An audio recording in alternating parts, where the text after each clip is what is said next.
Welcome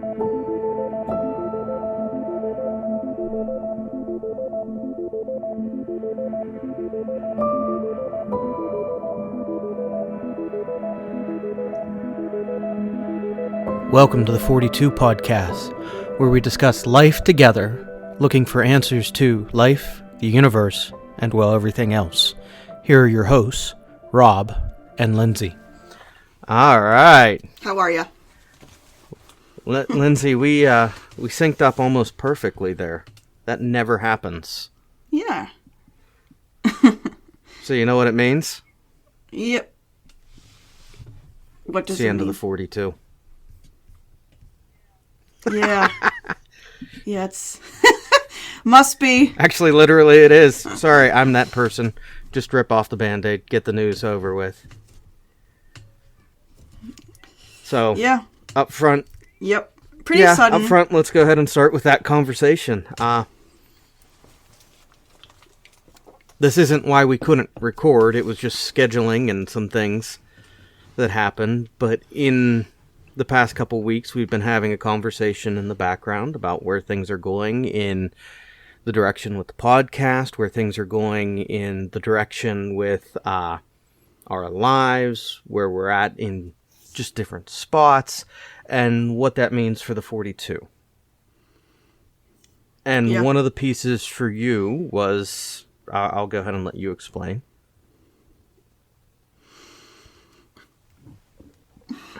Well, I'm just wanting to go I want to focus on other things right now, basically. I have a lot of other things I want to do with research and my investigative ambitions. And I kind of want my Saturdays back. And it's been really good. It's been a good journey. And I've learned so much, and it's been such a good experience. But I think I'm ready to do something else. Yeah. And I don't know how in-depth I should go in it or not, but I have a lot of other things I want to do that could take up a lot of time if I let them, and I would like to let them. And that is perfectly fine. I mean, that's the podcast. I mean, we have an hour to an hour and a half long conversation. That's a lot of time just in the conversation side of things. There we go. That's not including the prep work during the week. That's not including the editing work that you and I hand back and forth between each other. It takes up a lot to do a podcast. Mm-hmm. And especially with you and I being in entirely different sections of the Northeast, where, it would be one thing if we could maybe go to each other's houses, sit down, set a microphone up, and record, but, we're doing two separate recordings that we then have to stitch together in the week. It's a lot of commitment. Yeah. Yeah. Yep. And with my kids getting older, Toby's soccer has been crazy, like cuckoo. We've been so busy with soccer stuff, and it's been a little bit of a relief that, like, this past week I didn't have anything to do with the podcast, and it's getting busier as the kids get older, and it's harder to set time aside to work on the podcast. Plus my stuff on the side that I really want to be doing, it gets frustrating to have to put that aside. So, yeah. Right. Yeah. And that's... So how long have you been, how long has this been stewing for you? Has this been a thought that's... Like, for me, it was actually really sudden. When we had the conversation last weekend, and it really hadn't occurred to me to stop doing the podcast until really last weekend. And then it just sort of like... Yeah, right. Okay, that's what we need to do. So, but for you, how long? I've been wondering since like end of July, August time frame, with how you were doing, with the way your schedule seemed to fill up, and with just the direction things were going. We hit a discongruity. I think that's the word I want to use. with just life and where everything was going. And I was starting to wonder if this was going to keep going. I mean, when you and I started this 2 years ago, we started it in the middle of a pandemic. I mean, most of life was shut down and home. There was a bit more time to run stuff like this. So my schedule being chaos is normal for me. I mean, that's the state I exist in. But I started wondering kind of where this was going to go back in August. July, August, so, you know. And that's fine. I mean, when the light bulb started going off for you, it wasn't a surprise. It was, okay, I've been wondering when we were going to get to this point, where you were going to be at. And it's perfectly fine. So. And I'm not announcing anything yet. We're going to talk about kind of what the time frame is for closing out the 42. But I've got another iron in the fire now that I'm working on. And Lindsay, you can react and say what you're seeing, not say what you're seeing. I'll show you this, just don't say what it is, because this is tentatively what's next for me. Nice. Cool. Okay. So, I got someone who's helping me with a few pieces of getting like music and things like that put together for it. And you'll have a standing invitation for... where'd the button go? You'll have a standing invitation for coming on if you want. But that's the tentative what's next. And That's pretty and cool. I'm hoping to announce more when we do our final episode. And, you know, here's where you can find it kind of stuff. Like who you're doing it with I'm not doing it with anyone. Is that a secret? This would be a Cool. solo project. That's exciting Now, it for would you. be a solo project, but I'll have like a rotation of guests and things like that. But it would be a solo project. Nice. So, and yeah, Melinda and I talked through, okay, you know, the 42 is ending. Should I keep doing a podcast? And I figured she'd be a little more, no, maybe be done. It does take up a lot of time away from family. And she was like, no, you need to do it. In 2 years of doing Good. it, it's changed my voice and how I preach and how I teach. She thinks it's something that's been good for me and would like to see me continue. So there'll still be a podcast Cool. with me out there. I want to have a few more things completed and polished before I announce what it is and a time frame. So Cool. That's good. That's a relief. Yeah. For me that I'm not just abandoning you to the ether. No, I wanted to make sure, like, again, it's got to be something talking with Mel of, okay, is this work for us as a family? How does this balance? I want to feature her voice in. I'm already talking to someone who's been on the 42 in the past to come on early on and be one of the guests who gets interviewed. And so there are things that are working with it. A few people know and have seen kind of the idea and have the premise of it. But yeah. Cool. And you have a... You're really good at interviewing, by the way. You're really, really good at it. So I have admired that about you for a long time. I have to laugh. I don't know. I guess it's semi-natural, but one of the things that when I interviewed with the church that I work for now, that was said about me as a candidate was that I can talk to anyone. That I was able to sit down with any of the students and interact and engage with them and be able to connect with their thing and understand. So it was said somewhat kind of accusatory. Oh, he can talk to anyone. But I also kind of laugh and go, yeah, I can. There's a problem with that. So, it will be neat. I'm I'm looking forward to kind of where it'll go, what'll happen with it. And it's still in prototyping stages, which is why I'm not announcing it yet. So, Good. It's in the works. But now that we've ripped the Band-Aid off and said, hey, the 42 is coming to an end, we do have a plan for closing out the 42. So it's not just, hey, it's over, bye. We do want to at least finish one of the projects we have going, which is our book club. Yeah. I have 3/4 of the book left to read by Saturday. Well, you are by far ahead of me because I have all of the book to read by Saturday.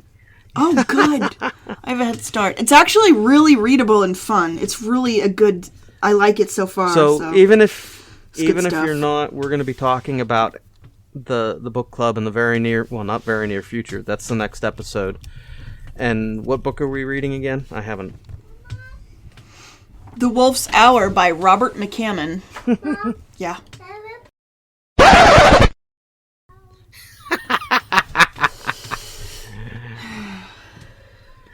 Yep. All good. But yes, The Wolf's Hour by... who's it? Robert McCammon. Okay. So we're going to read that book, talk about that next Saturday. And then we're going to do... Yeah, 4 kids and a podcast is tough. Yeah, it's a strange time to be recording right now because I don't have any other adults to, what do you call it? Referee? Moderate? Yeah, moderate or something. Run interference. That's what I was trying to think of. It's okay. Yeah. And that's been part of what the 42 is, embracing those moments, but it provides a challenge and a stress, so I understand that. I do. But we're going to do the book club, so we're going to do that episode, talk about the book, and then we're going to do one more episode.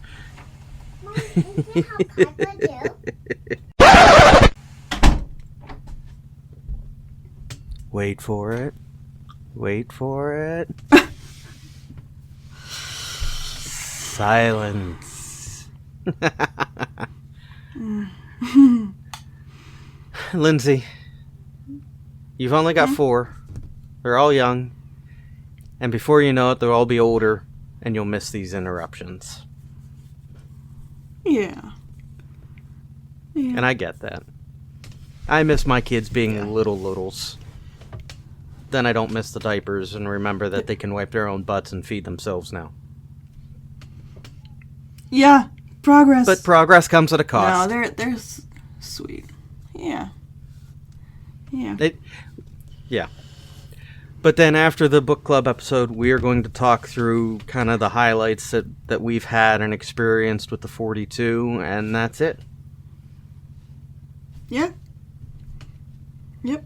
So after this, there will be 2 more episodes. How you feeling? Good. I'm feeling excited and a little sad. But I feel relieved, like I said, because of your having a goal in mind, and, I don't feel guilty. I think I told you before we were recording that I feel like we're breaking up amicably, but still, it's a breakup. But I'm glad to hear that you have intentions. So that's pretty cool. Okay, there was a quote that I read somewhere, and I wrote it down. I can't remember who the quote is from, but when I look it up, it's a book. Now, I don't think I got it from the book title. But there's the concept of a knife edge of never letting go. I know it's a book, but I could have sworn I saw it as a quote somewhere.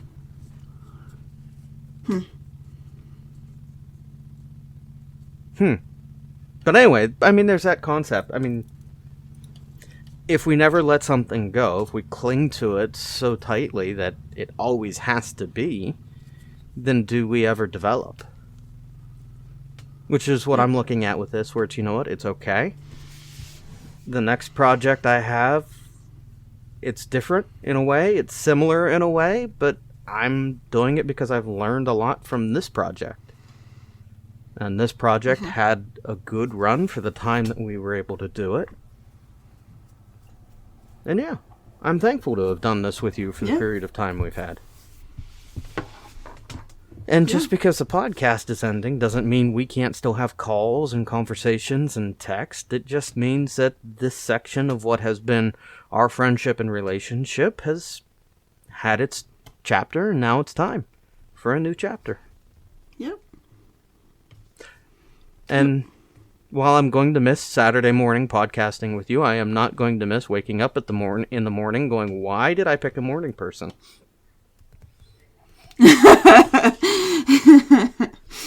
Yeah. Yeah. Because that's tough. That's very tough. So tough.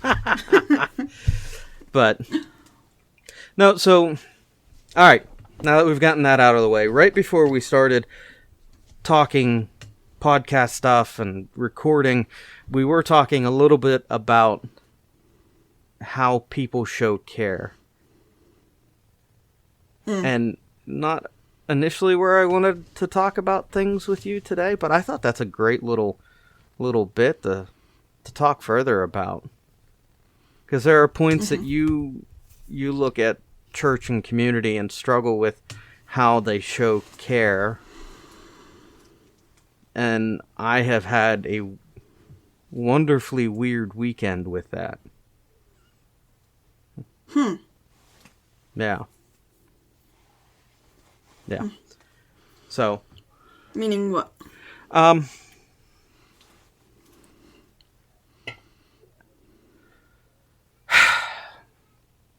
Sunday morning, I was preaching this weekend. And an element of what I preached on is an experience I went through in youth ministry, and I've never spoken about it in the public forum of a sermon. And it's a difficult topic for me. I lost a student. They died. Not on a youth event or anything like that. They were in a car accident, and they died. And that's hard. He was an amazing young man. He had accepted Christ into his life at a New Year's Eve lock-in we did. Was wrestling with who Christ was and turning his life around, living out in different new ways, started attending 2 different youth groups, mine and another guy's, would read scripture, ask questions, and was growing in his faith inch by inch. And then Christmas Day, almost a year later, he died in a car accident. I got that call in the evening, and I mean, that rocks your world when you lose a student like that. I can speak to it in something like this and kind of hold how I'm feeling in check, but in preaching and giving that sermon, I choked in the middle of it. How do you share that? How do you speak to that? In the context that I was of, we don't know the invitation that God has sent out, and we don't know the time frame for people in our lives, so take the moments we have and run with them. That's the summary.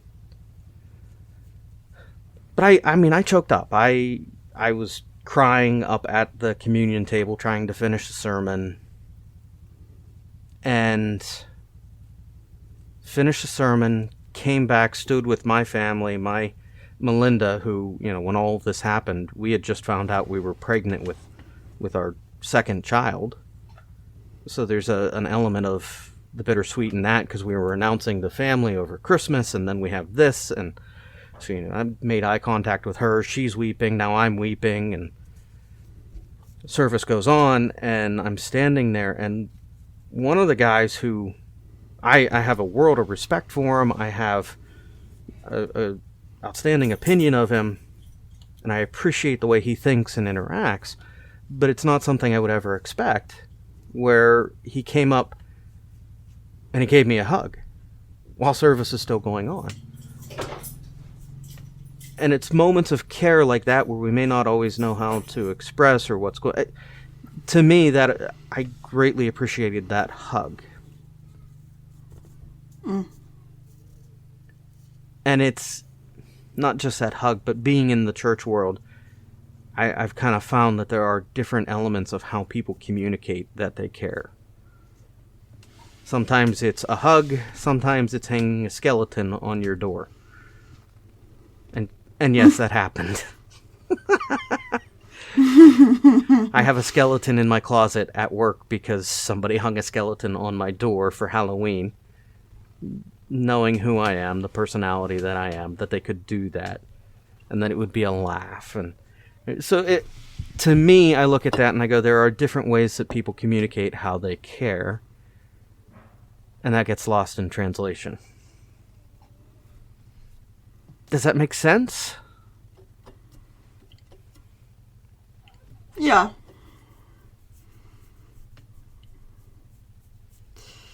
Yeah.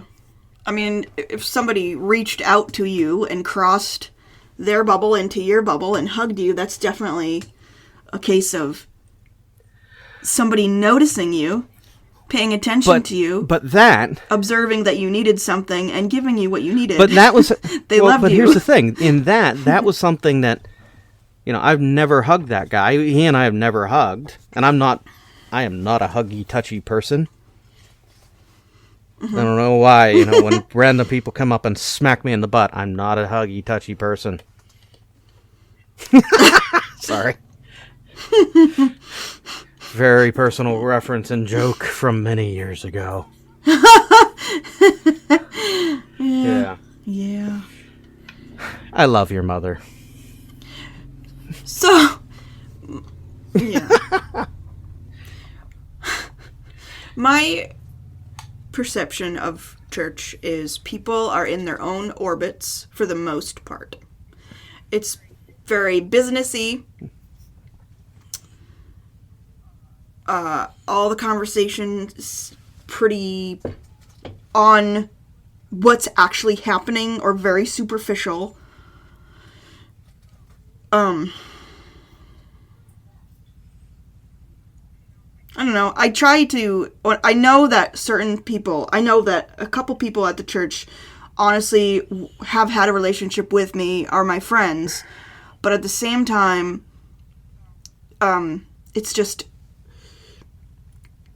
I feel like we're just church friends, like that's where we're friends, unless I initiate or call or write, and I know they're busy, because that's the modus operandi of the church, is to be extremely busy to the point of being sick. I just feel kind of unnoticed, that's all, that people don't really, really want to talk to me. And maybe I don't really want most of them to. Oh, and that's a piece of it. What do we communicate in how our interactions are? But another piece of it is a danger that churches encounter and experience.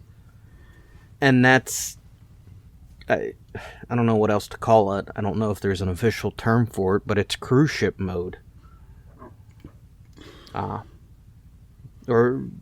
even country club mode would be another way to phrase it, where and I've been there with where I'm at now, with where I've been at in the past. There are these moments where you just feel like you're a cruise ship director. Okay, what game are we going to play today? What kind of pool? And you feel entrapped and boxed in this situation. Yeah, there's no life outside of that place. It's just that place that you interact with those people, unless it's a church function. But even for the most part. Even then, when you do look outside that place, it's, oh look, there's another cruise ship over there doing similar things, and there's a cruise ship over there, and that one's got a better rock band and more people. So that's one of the interesting things that we've been tackling in this whole. My church is going through a process with a company called Ministry Architects and evaluating what our systems are, what we're supposed to be doing. The pastor and I are each getting coaching from ministry people and trying to think outside the box, and it's different. There are some things that are really working. There are some things that I'm struggling with. I don't know, but there is that danger of just being superficial, plastic people. And it's tough because some people don't want to let... The church can be very judgmental very quick, and I don't want to let people in because they'll see the dirty side and then judge me, and then I am outcast and gone. And that should not be. It has been a thing that churches do. It should not be, but it is. It happens. So...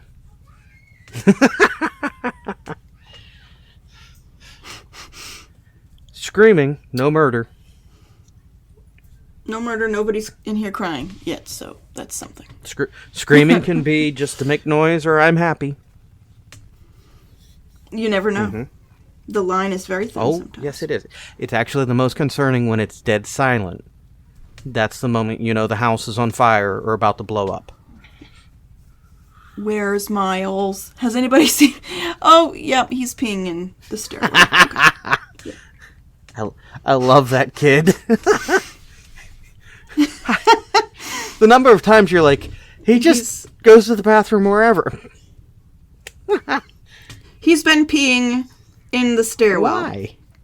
In this, like, space between, like, the stairs, between the wall...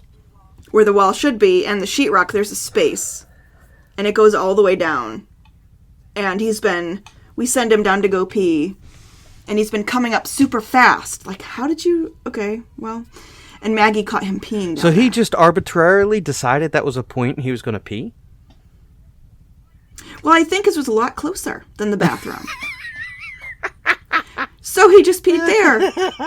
And then the other day, I was walking in the living room and looked into the bathroom, and he's peeing in the bathtub. Like not in the bathtub. He was standing outside the bathtub, 2 feet from the toilet, peeing into the bathtub. Oh. So. Yeah. That kid is awesome. Yeah. And let's just be honest, guys, the world is our toilet. Hello, tree. Pee. Yep. Yeah. Yes. So convenient. Yeah. You are going to have some fun when he's old enough to go to, like, prom and bring home the first girlfriend. You're going to be like, I'm so happy you're finally taking him on a date. He used to pee in the stairwell all the time. Mom! Just make sure you go in the bathroom, Miles, not in the hallway.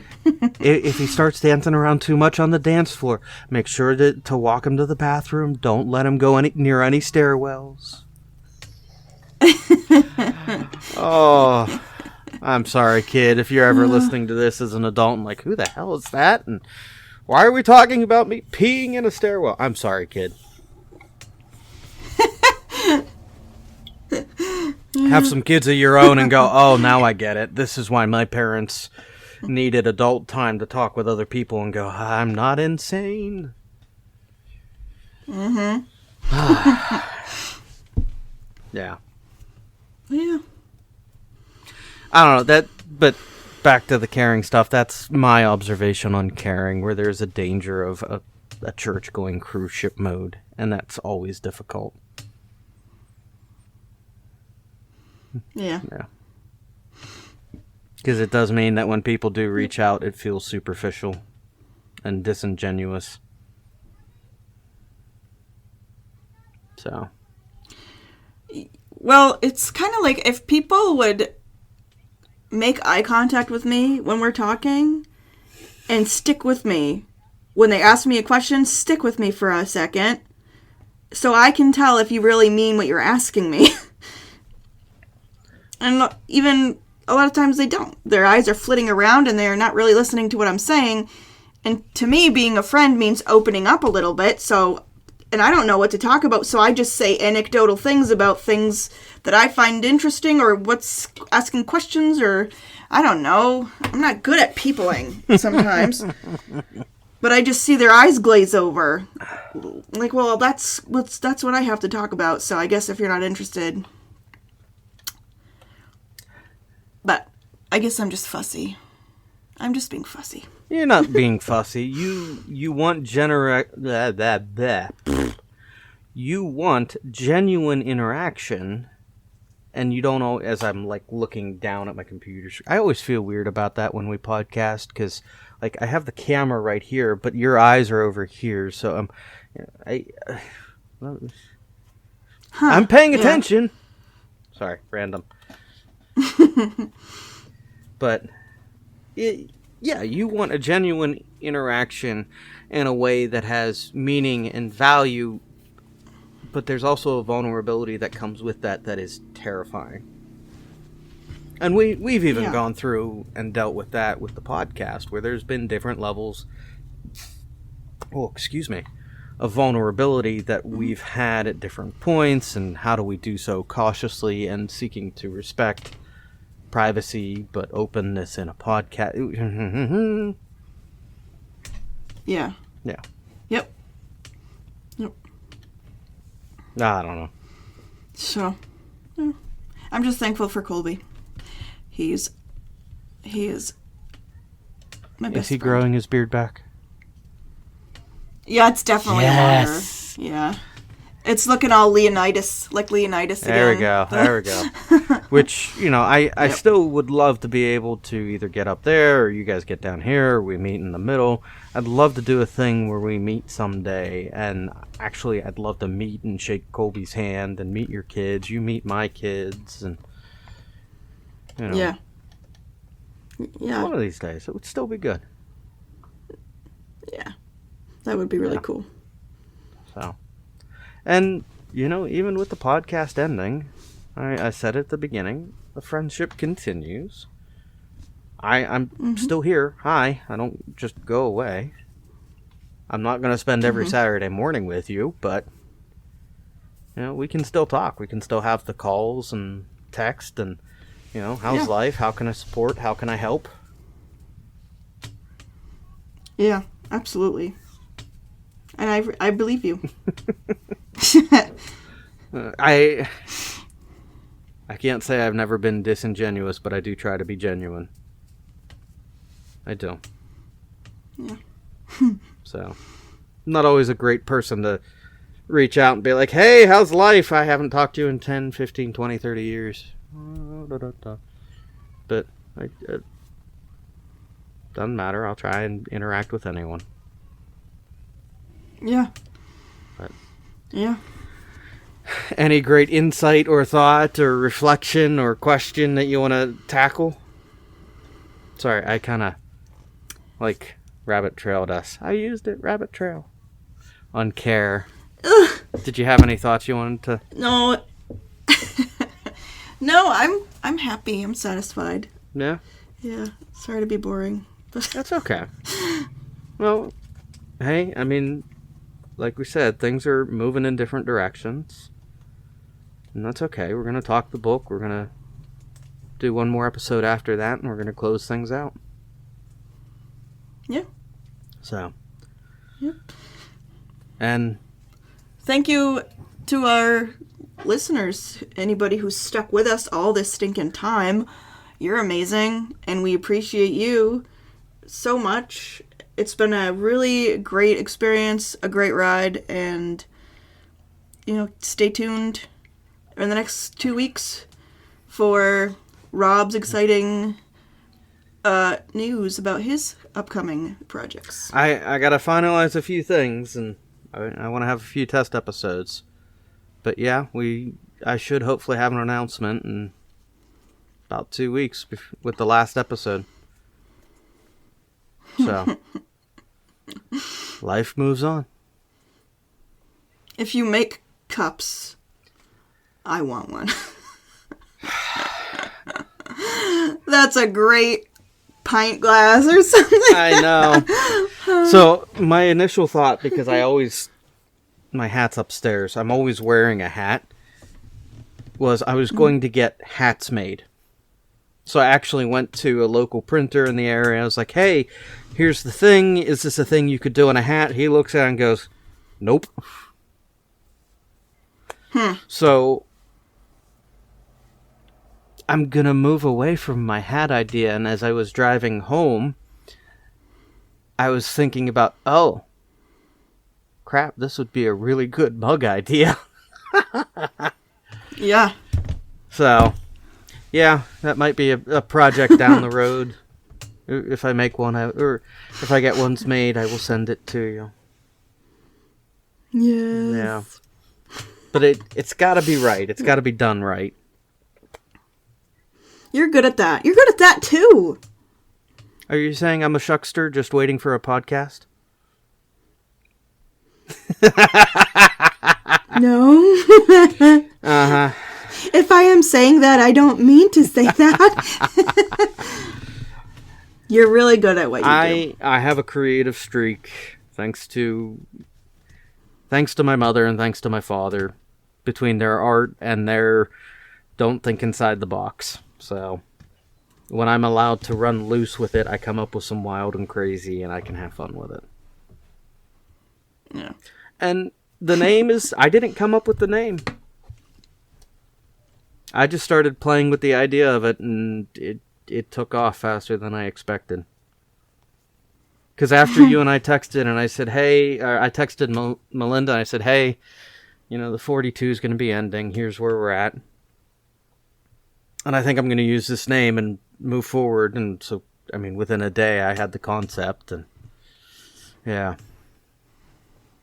And you'll have to come on. You will. There will be some rules. There will be at least one rule to any guest who comes on. I'm not explaining that yet.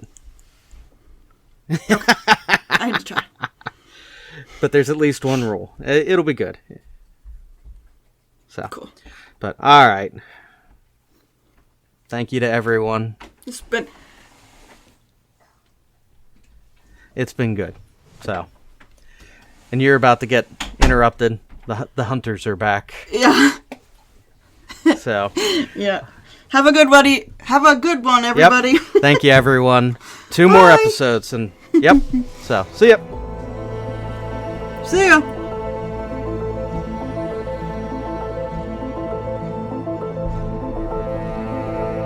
Thank you for listening to the 42 podcast.